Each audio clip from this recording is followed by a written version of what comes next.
ప్రపంచ పర్యావరణ దినోత్సవ వేడుకల్లో భాగంగా రాజధాని అమరావతిలోని అనంతవరంలో ఇవాళ వన మహోత్సవం కార్యక్రమం నిర్వహించనున్నారు. పార్క్ సమీపంలో CM Chandrababu, deputy CM Pawan Kalyan మొక్కలు నాటనున్నారు. ఈ ఒక్కరోజే రాష్ట్ర వ్యాప్తంగా 1 కోటి మొక్కలు నాటాలని ప్రభుత్వం పిలుపునిచ్చింది. సీఎం, డిప్యూటీ సీఎం పర్యటన ఏర్పాట్లను మంత్రి నారాయణ, సిఆర్డీఎస్, ఏసీడీ అధికారులు పరిశీలించారు.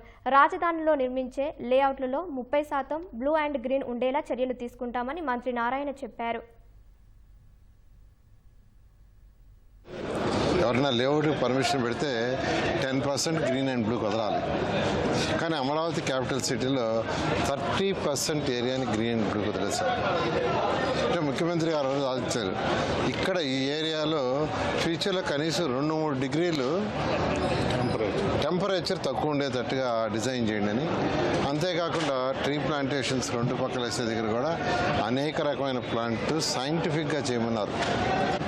జపనీస్ కన్సల్టెంట్ను కాంటాక్ట్ చేసి వాళ్ళు ఎలా చేస్తున్నారో దానికంటే బెటర్గా చేయమన్నారు. అంటే ఒకే రకం చెట్లు వేయాలా, మల్టీ కలర్ చెట్లు వేయాలనేది కూడా సైంటిఫిక్గా ఎవరైతే ఎక్స్పర్ట్స్ ఉన్నారో వాళ్ళందరూ తీసుకోమని, ఆ విధంగా అమరావతి క్యాపిటల్ సిటీలో గ్రీన్ అండ్ బ్లూ ఏదైతే ముఖ్యమంత్రి గారు ఆదేశించారో ఆ నేపథ్యంలోనే కొండవీటి వాక్ కావచ్చు, పాలవాక్ కావచ్చు, గ్రావిటీ కెనాల్, దానికి 2 పక్కల బఫర్ ఏరియా చాలా పెట్టారు. ఆ ఏరియాలో మొత్తం గ్రీనరీ డెవలప్ చేయమన్నారు. ఆ విధంగా ఖచ్చితంగా ఈ సిటీని వన్ ఆఫ్ ది బెస్ట్ సిటీగా చేస్తాం.